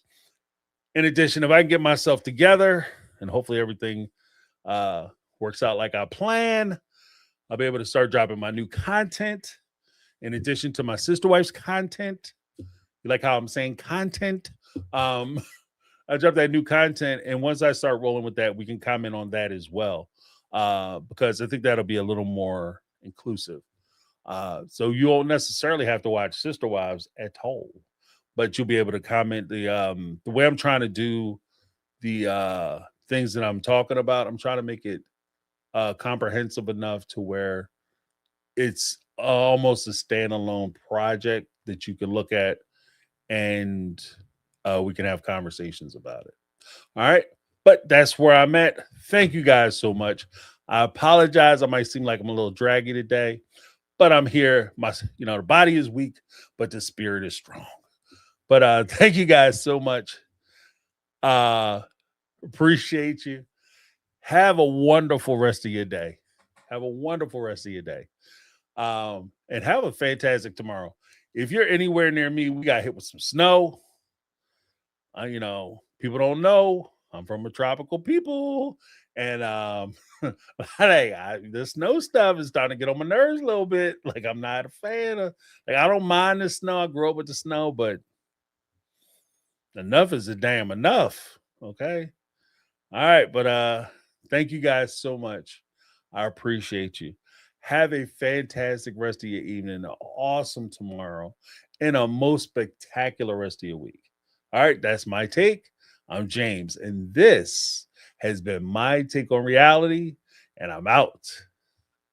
And let me know if you guys like the midday time slots. But let me know. All right. Thank you so much. Have a good